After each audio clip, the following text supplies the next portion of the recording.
Hello everyone. In this e-content module, I am going to present an outline of the novelist of the Romantic Age. A study of the novelist of the Romantic Age begins with Sir Walter Scott. Sir Walter Scott was a novelist, a poet, a historian, as well as a biographer. Scott is regarded as the inventor of the historical novel in English literature.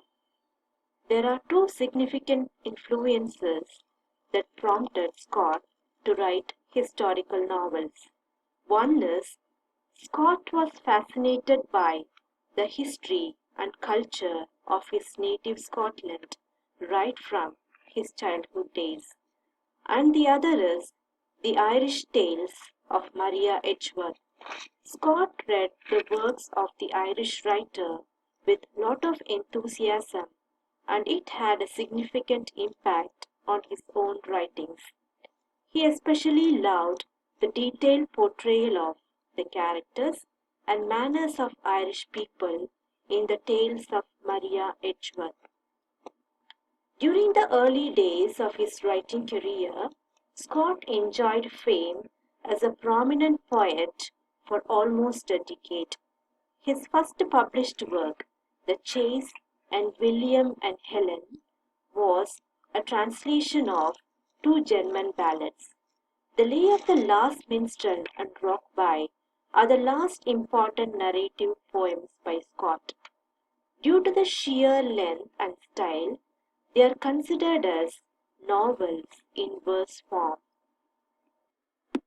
Now let us examine the features of Scott's novels. The Waverley Novels is a long series of novels. It is a collection of more than 24 novels published between 1814 and 1832. They became extremely popular and were widely read in all of Europe. Even though they were well received by the reading public, Scott did not reveal his authorship until 1827. The Waverley novels were published anonymously.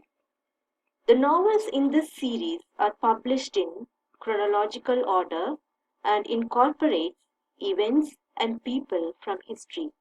It begins with the story of Count Robert of Paris and ends with a tale of St. Ronan's Well. Scott's Waverley books throw light on the different phases of Scottish history and were noted for the portrayal of ordinary people and their use of regional Scottish dialect.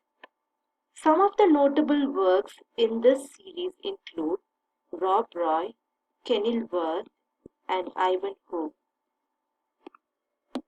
Now let us analyze the strengths and drawbacks of Scott as a historical novelist. Scott is criticized for his plot construction as well as for his lack of in-depth analysis of characters.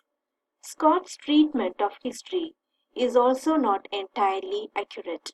Anachronism mar the realistic tone of his novels. His historical characters are not always faithful portraits, but they are regarded as fine pieces of imaginative recreation. However, Scott is considered at his best in description, action, and humor. Scott's principal contemporaries in prose fiction were three women writers, Maria Edgeworth, Jane Austen, and Susan Edmondstone Ferrier. Maria Edgeworth's influence on Scott's own writings has already been noted.